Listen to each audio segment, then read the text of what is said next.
Isso. Seja como for, quando você vê quem sobreviveu, né, você tem que levar em conta qual era a biodiversidade do mundo no Cretáceo, no final do Cretáceo. E você tinha já praticamente todas as linhagens atuais. De vertebrados, pelo menos, e mesmo. Não, de invertebrado mais ainda. O invertebrado é mais antigo ainda. Você tinha todas as linhagens de vertebrados, de animais atuais, você tinha lá naquela época. Praticamente todas as linhagens. Inclusive, mamífero, você já tinha o princípio da divisão de várias linhagens de mamífero, até protoprimata. É interessante porque naquele filme Dinossauro, antigão, da Disney, um dos dinossauros ele é adotado por uma família de lêmures, né? De proto-lêmures ali, uma coisa assim. E é interessante porque os primeiros primatas provavelmente se originaram ali. Né? Ou é o protoprimata. Vai chamar de primata aí é forçar a barra. Mas provavelmente surgiram até antes, que eram os bichos mais arborícolas e tal. Mas foram, obviamente, se desenvolver mais no Paleozoico, no Paleoceno. Mas várias linhagens já estavam presentes, praticamente todas. Então... tem até um autor que vai me falhar o nome agora, que ele dizia que se você fosse teletransportado para o Cretáceo, para o finzinho do Cretáceo ali, maastrichtiano, assim, 67, 66 milhões de anos, se você não tivesse a sorte de cair no meio de uma manada de, sei lá, de hadrossauros, você possivelmente ia olhar e não ver tanta diferença daquilo que você veria hoje. Você ia ver mamíferos pequenos, semelhantes a ratos, a musaranhos. Você ia ver árvores mais ou menos familiares, né? Samambaia, pinheiro, uma outra árvore com flor, talvez umas flores esquisitas. Você ia ver libélula, barata, mosquito, aranha, formiga, abelha. Você ia tudo lá. Sapo, você ia ver sapo, você ia ver lagarto, você ia ver cobra. Tudo bem, a cobra que tinha umas perninhas, provavelmente você ia achar esquisito, mas ia ver cobra, ia ver lagarto, ia ver tartaruga. Bom, tartaruga até não poder mais, ia ver crocodilo. Tudo bem, você ia ver uns crocodilos andando na terra, uns crocodilos esquisitos, mas você ia já ver a linhagem atual de crocodilo que já estava lá. Entrou no mar não ia mudar muita coisa. Entrou no mar, você ia ter... o Mosa, né? O Mosa, alguns plesiosauros, né? Que era aquele com o pescoço mais comprido. Né? Exato. Voando, você ia ver ave, mais ou menos como as que tem hoje. Né? Pato já tinha naquela época. Pato, sim, vai. Não, era pato. Dá para chamar assim, da mesma família, né? Entendi. Ganso, né? Você tinha aves de outra família que foi extinta, mas que são parecidas. Né? Umas aves com dente e tal, umas coisas meio estranhas, mas você ia ter já isso daí. E pterossauro. A pterossauro ia ser esquisito. Você ia olhar e falar, pô, não, pera lá, tá, esse morcegão aí eu já não sei o que é. Mas, tipo, tirando isso, você ia ver tudo muito parecido. Que legal, né? Então, o que sobreviveu? Tudo. Se você for levar em conta, todas elas sobreviveram. Se a gente tem hoje, é porque sobreviveu. Exatamente. O que morreu? Essencialmente, tudo que tinha mais de 40 quilos. É que o pessoal fala os grandes, né? Tudo que tinha mais de 40 quilos morreu.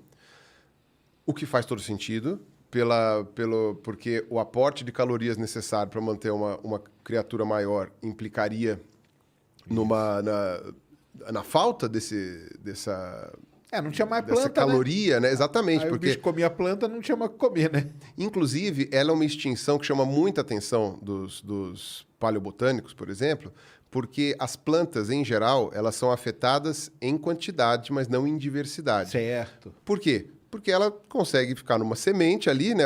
Vai nascer, a semente fica hibernando, sei lá quanto tempo. Quando der a condição, ela passou o sofrimento ali, o choro e ranger de dentes, ela pluf, volta e cresce outra vez. Então, você vê a redução da cobertura vegetal, mas não a extinção. A extinção de Chicxulub, a extinção do fim do Cretáceo, ela mata uma diversidade gigantesca de planta. Ela ficou tanto tempo... É a diferença de uma extinção por vulcanismo para uma extinção por impacto de bólida. Assim, cobriu a luz do sol por tanto tempo que as plantas morreram em profusão. Só sobrou o quê? Então, animais com menos de 40 quilos, que provavelmente conseguiriam... não precisariam de tanta comida para sobreviver. Certo. E não quer dizer que todo mundo com menos de 40 quilos sobreviveu. Quer dizer que quem sobreviveu tinha menos de 40 quilos, mas morreu muito bicho com menos de 40 também. Muito. Isso. Tinha uns passarinhos desse tamanho assim que morreu tudo. Mas uma coisa interessante onde viviam esses bichos que sobreviveram. Não era em qualquer ambiente.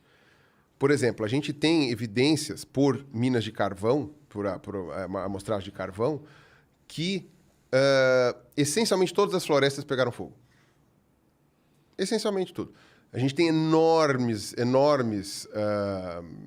jazigos, né? Não, jazidas de carvão. Jazida de carvão. Enormes jazidas de carvão que são dessa época. Para mostrar que, tipo assim, o planeta ficou deserto. Acabaram. Então, esses bichos pequenos, ou grandes, ou qualquer um que vivia em floresta, Entendi. Acabou dançou também. Aham. Dançou. Né? E... Então, eles tinham, para sobreviver, eles tinham que estar num lugar específico, né? Exato. Qual é o lugar que foi menos impactado do ponto de vista de biodiversidade que a gente tem notícia comparando a fauna dos lugares do mundo em que você tem afloramentos do Maastrichtiano, né, que é o limite do Cretáceo, e do comecinho do Paleoceno? Quais são os ambientes que a gente vê mais fósseis ali, que não parece ter mudado muito a diversidade? Vertebrados, como eu falei, peixes, actinopterídeos e tubarões, e água doce. Entendi. Água doce teve um impacto que, aparentemente, tipo assim, acho que a água doce perdeu 10%. Eu achei artigo falando que perdeu 10% da biodiversidade só. Então, óbvio que sofreu impacto, mas foi um impacto muito mais manejável. Aí isso explica por que sapo sobreviveu, tartaruga sobreviveu, os crocodilos que sobreviveram, os crocodilos parecidos com os nossos, que viviam perto d'água, peixe de água doce sobreviveu, aves que sobreviveram, a gente tem evidência de que elas viviam na interface da água, eram aves mais aquáticas, mamífero, provavelmente também nessa pegada. E olha que interessante, muitos afloramentos com esses fósseis em regiões mais perto dos polos, que também possivelmente foram menos impactadas pelo meteoro por causa da condição de estar numa região mais específica ali do planeta, tal, enfim. Então, você teve várias evidências grudando ali de quem sobreviveu e por que sobreviveu. Então, tirando as aves, todos os outros dinossauros eram de grande porte. E talvez eles não fossem realmente tão abundantes, porque já tinha tido as já tinha trapos. vindo, né? Já tinha vindo as trapos. A trapa tal. de Deccan já tinha matado uma galera. Uma galera. E aí o que sobrou foi no asteroide. E aí né? vários desses bichos grandes foram pro saco. E ao contrário do que o pessoal pensa, não foi só dinossauro que foi extinto. Várias linhagens de crocodilo, os pterossauros que voavam, os mosa lá no coisa, os plesiosauros também. Algumas linhagens de mamífero, algumas linhagens de aves, né? Foi planta pra caramba. Então, quer dizer, você tem nos oceanos, você teve aqueles moluscos que tinham, que eram uns polvos com umas conchas redondas, Sim, assim, sim. né? Foram todos extintos. Então, quer dizer, você tem ali uma gama de vida que foi porque quando perdida.